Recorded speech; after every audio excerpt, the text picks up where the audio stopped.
오늘 하나님 말씀 시편 112편의 1절 말씀을 같이 보시겠습니다. 할렐루야. 여호와를 경외하며 그의 계명을 크게 즐거워하는 자는 복이 있도다. 아멘. 여러분 성경에 보시면요, 축복이라는 말이 들어간 구절이 93군데가 있습니다. 우리말 성경에는요.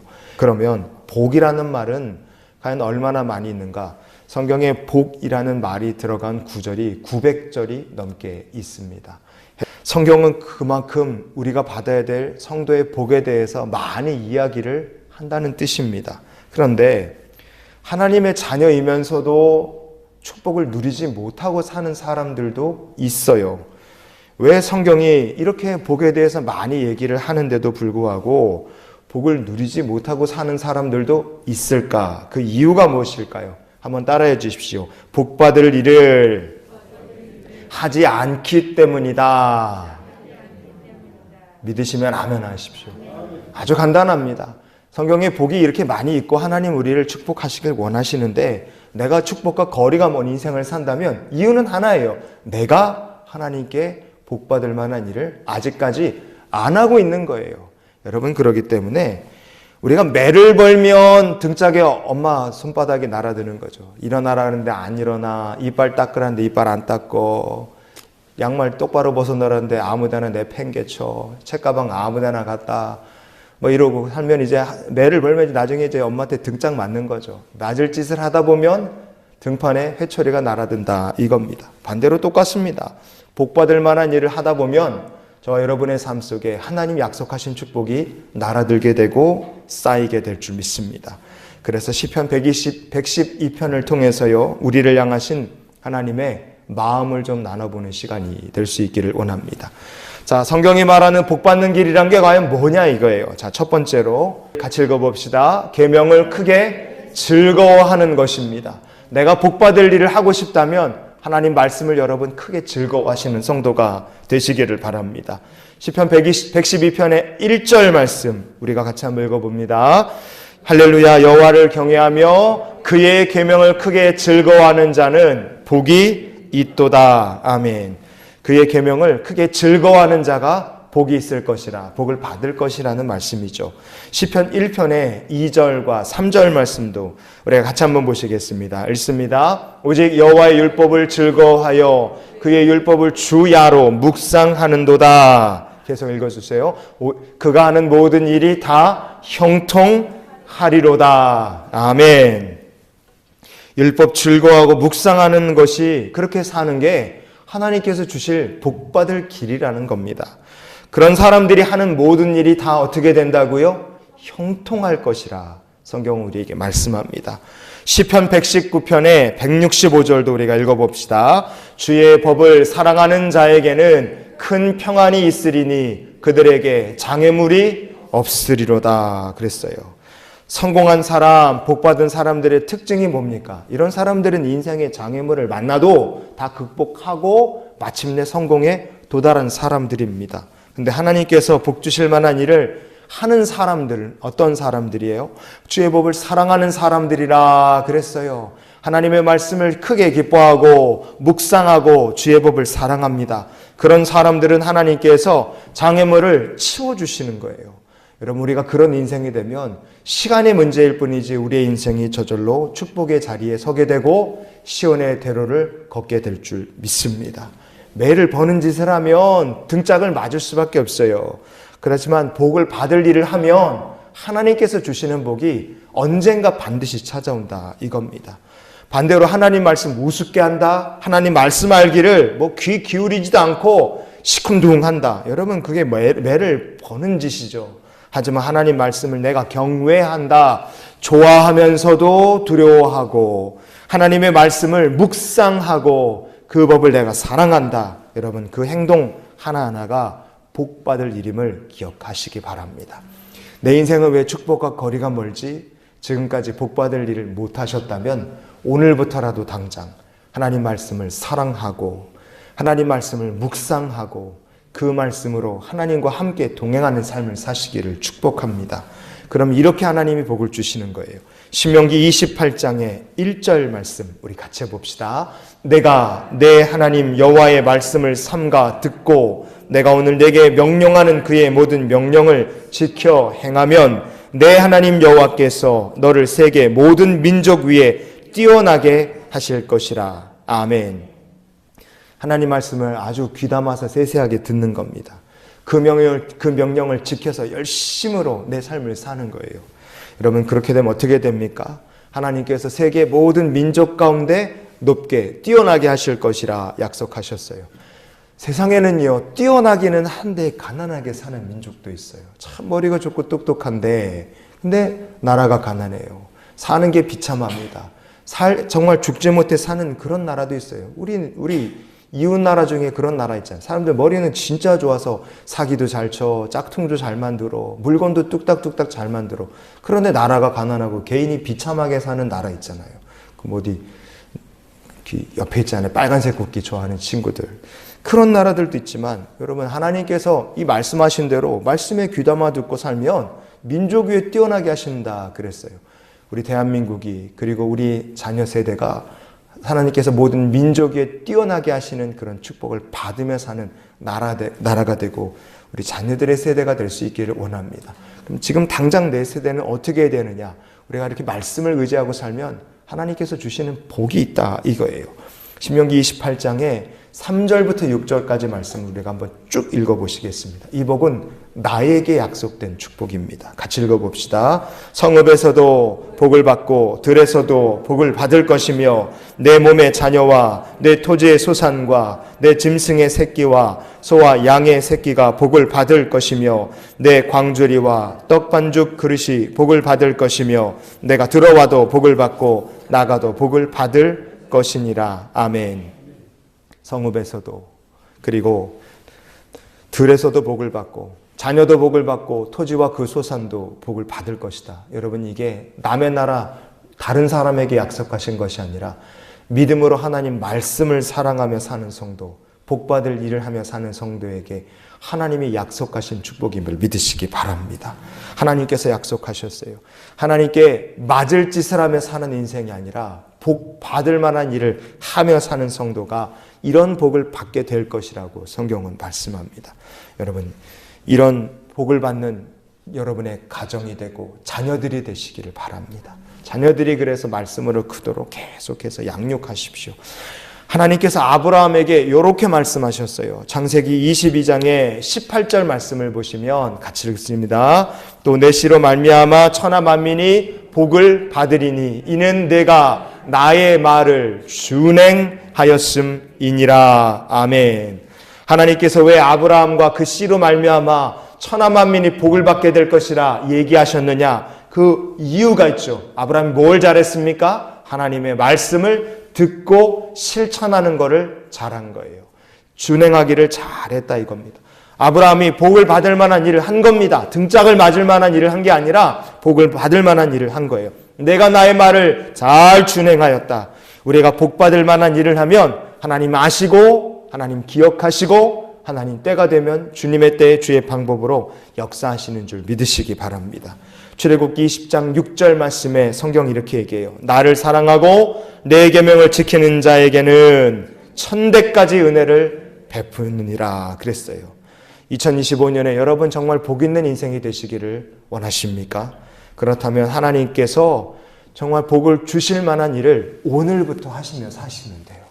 지금까지 내 인생은 하나님께 복은 고사하고 등짝을 맞을 일만 하며 살았다. 그런 생각이 드신다면 결단하십시오. 나는 말씀을 오늘부터 따르며 살겠습니다. 그 말씀에 순종하고 그 말씀을 사랑하며 살겠습니다. 천대까지 은혜를 베푸시는 하나님께서 여러분이 복받을 만한 일을 하면 반드시 여러분의 삶 속에 당대해 주시는 복이 있고 자녀 세대에 받을 복이 있고 천대까지 내려가는 복을 하나님께서 여러분의 삶 속에 더하여 주실 줄 믿습니다. 자, 크게 두 번째로 성경이 말하는 복받는 길이라는 게 있어요. 과연 무엇이냐? 바로 읽어봅시다. 정직함입니다. 정직함. 시편 112편은요. 우리가 어떻게 하면 하나님께 복받을 수 있을까? 그 복받는 길을 쫙 설명해 놨습니다. 그 중에 정직함에 대해 성경이 이렇게 얘기해요. 2절부터 4절까지 우리 같이 읽어봅니다. 그의 후손이 땅에서 강성하며 정직한 자들의 후손에게 복이 있으리로다. 부와 재물이 그의 집에 있으며 그의 공의가 영구히 서 있으리로다. 정직한 자들에게는 흑암 중에 빛이 일어나나니 그는 자비롭고 긍휼이 많으며 의로운 이로다. 아멘. 믿음으로 정직하게 사는 자는 하나님께서 그냥 두지 않으십니다.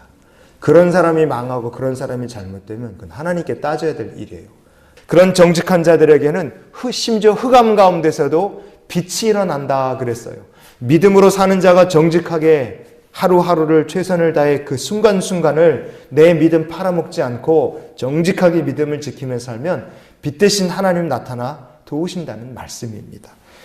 6.25 전쟁 때 일이에요. 중공군이 개입하면서 1951년도 1월 4일 1.4호 발생하면서 쫙 밀려 내려갔어요. 사람들이 이제 서울을 두고 다 도망을 이제 쳐야 되지 않습니까? 도망을 치는데 예수 믿던 어떤 크리스찬 사업가가 사업하던 분이 남들이 다 피난 가고 뭐 중공군이 밀려온다, 뭐 인민군이 온다 막 난리가 나고 사람들이 막 이제 도망가기 정신없는데 이 사람이 그동안 사업하면서 대출을 받았던 돈이 있었는데 피난 가기 전에 이 빚을 내가 갚고 가야 되겠다. 그래서 은행을 찾아간 거예요. 1.4호 때쯤인데 은행을 찾아간 겁니다. 난리가 나서 은행 직원들도 이미 다 도망가고 사람들은 짐 챙겨서 막 아수라장인데 은행에 찾아가서 내가 여기 이 은행에서 빌려간 돈이 있으니까 내가 갚으러 왔어. 그리고 돈을 가지고 와서 이걸 들이미는 거예요. 그랬더니 은행 직원이 지금 전쟁통에 난리가 났는데 장부도 없고 지금 아무것도 못하니까 그냥 가세요. 괜찮아요. 그냥 그렇게 얘기해. 빚 안 갚아도 된다는 거예요. 나라가 망할 판인데 무슨 은행에 진 빚이 뭐 대수입니까? 목숨 살려야죠. 근데 이 크리스찬 사업가 분은요 얼마나 고지식한지 아니라고 내가 빌린 돈을 갚아야지. 나 도망을 가는데 빌린 돈 갖고 가겠다. 하도 그러니까 거기 은행에서 막 피난 준비를 하던 직원분이 그러면 당신네 기업에 얼마 대출금 나갔던 거 다 갚았다는 영수증을 써주겠다고 얘기를 한 거예요. 그래서 영수증을 받았어요. 그래갖고 영수증을 받아갖고요. 이제 이분도 불이 나게 도망을 가서 부산 가서 이제 제주도까지 피난을 간 거예요. 부산하고 제주도에 터전을 잡고요. 원래 사업하던 사람이니까 거기 얼마나 많은 사람들이 피난을 와 있겠어요. 그러니까 거기서 이제 미군 부대에다가 식료품을 납품하는 사업을 이분이 했습니다. 이렇게 절인 짠 단무지 있잖아요. 옛날에 이렇게 이따만하게 큰 통으로 절여서 군인들한테 납품하던 그걸 했는데 이분이 아주 정직하게 거짓말 하나도 안 하고 품질은 제일 좋은 거 가격은 싸게 그리고 납품을 하니까 식품을 납품받던 부대 사단장이 보고 이 사람이 정직하니까 일을 더 많이 맡긴 거예요. 다른 부식도 맡기고 생선 같은 것도 준비해서 납품해달라 그래갖고요. 군부대에서 납품이 계속 의뢰가 들어오니까 이분이 생선 같은 거 납품하려면 없잖아요. 그러니까 배를 사서 고기를 잡아갖고 납품을 하자. 그래서 배를 살려고 그러는데 피난통에 돈이 어디 있습니까? 그래갖고 부산에 가서 국제시장 근처에 이제 가서 이제 대출을 받으려고 은행을 이제 찾아간 거예요.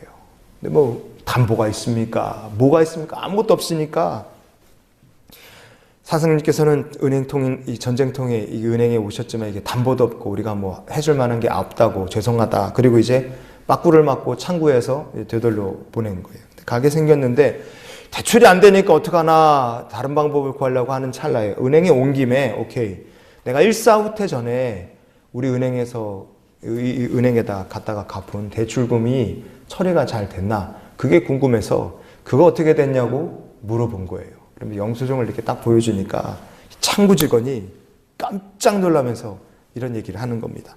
이야 선생님이 바로 그분이셨군요. 선생님은 은행가에서 전설 같은 인물이 되셨어요. 잠시만 기다리세요. 은행장님을 만나게 해드리겠습니다. 이분이 후다닥 뛰어내려가더니 진짜 은행장이 딱 나온 거예요. 그러더니 만나서 얘기하고 얘기가 잘 돼서 배를 사고도 남을 돈을 대출을 해줬다 그럽니다.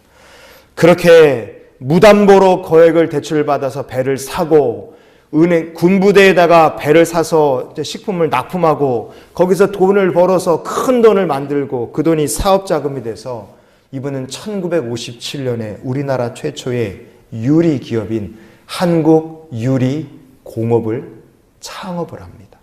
제가 말씀드린 이 크리스천 사업가 어떤 분이시냐? 바로 이 이야기의 주인공이신 고 최태섭 장로님의 이야기입니다.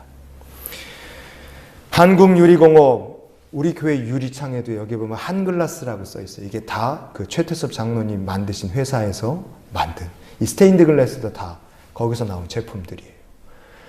저분은요, 하나님 앞에 늘 정직하게 살기를 몸서서 그냥 막 몸서리치면서 사신 분이에요. 전쟁통에 은행 창구 직원도 빚 안 갚아도 되니까 빨리 가라 그럴 때도 빚을 갚고 영수증을 받아오던 사람이 바로 저 최태섭 장로님이셨어요. 왜 그렇게 철저하게 정직하게 살았겠습니까? 누가 우리를 보고 계십니까? 하나님께서 저와 여러분을 보고 계시기 때문에 그래요. 역대상 28장의 9절 말씀 우리 같이 한번 읽어봅시다. 여호와께서는 모든 마음을 감찰하사 모든 의도를 아시나니, 넘겨주십시오. 내가 만일 그를 찾으면 만날 것이요 만일 내가 그를 버리면 그가 너를 영원히 버리시리라. 아멘. 여러분, 하나님께서 여러분을 늘 보고 계십니다. 저를 늘 보고 계세요. 최태섭 장로님께서는 하나님께서 늘 보고 계시다는 것을 기억하며 사셨기 때문에 정직한 삶을 살았어요. 이분이 정경련 만드는데도 일조를 하신 분이고, 저 동대문 서울대학교 근처에 있는 신일고등학교 그거 창업 만드는데도 이분이 공로하신 분이신데, 이분은 하나님이 보고 계시기 때문에 믿음의 사람으로 살려고 애를 쓰셨고, 믿음으로 다음 세대를 키우길 원하셨고, 다음 세대 자녀들도 믿음으로 살기를 원하셨다 이겁니다. 늘 하나님께서 보고 계셨기 때문에 정직한 삶을 살았고, 정직한 삶을 믿음으로 살았던 이 최태섭 장로님을 하나님께서는 그의 마음을 아셨기 때문에 만나주셨고 도우셨습니다. 여러분 어떻게 사십니까? 교회에서는 정직하게 보일지 몰라도 일하는 일터, 가정, 세상에서 친구들 사이에 여러분 하나님 보시기에 믿음도 있고 정직함도 지키시며 사시는지 한번 생각해 보십시오. 아, 내가 믿음은 있는 것 같은데 정직함은 없었던 것 같다. 그런 생각이 드시면 오늘부터 믿음과 정직함으로 함께 하나님 보시는 믿음의 삶을 살아가는 성도가 되시기를 바랍니다. 그러면 주가 주시는 복을 우리가 받고 자녀 세대가 받고 하나님 주시는 축복이 임하는 삶을 살게 될 줄 믿습니다. 잠언 11장의 6절 말씀을 같이 한번 볼까요? 시작. 정직한 자의 공의는 자기를 건지려니와 사악한 자는 자기의 악에 잡히리라 그랬어요. 하나님 앞에 정직하게 사는 삶, 믿음으로 정직하게 사는 삶이야말로 내가 복 받을 길입니다. 사악하게 사는 건, 정직하지 못하게 사는 건 이건 뭐예요? 넓게 보면 하나님께 등짝 맞을 일이에요. 너희 놈의 새끼 이러면서 빡 맞는 겁니다. 그러나 믿음으로 정직하게 살면 그것이 공의이고 그것이 자기를 건질 것이라 성경이 말씀합니다. 여러분, 믿음 때문에 정직하게 살고 그 정직함으로 하나님께 복을 받는 저 여러분의 삶이 되실 수 있기를 주님 이름으로 축원을 드립니다. 자, 마지막으로 성경이 말하는 복 받는 길이 있다 이겁니다. 그게 뭡니까? 읽어봅시다. 은혜를 베푸는 것입니다. 은혜 베푸는 것. 시편 112편이 하나님의 백성이 복 받는 방법을 적어놨다 그렇게 말씀드렸죠. 우리 5절부터 6절 말씀을 보면 은혜를 베풀면 복 받는 길이라고 성경이 얘기합니다. 읽어봅시다. 은혜를 베풀며 꾸어주는 자는 잘 되나니 그 일을 정의로 행하리로다. 그는 영원히 흔들리지 아니하며 의인은 영원히 기업되리로다. 아멘.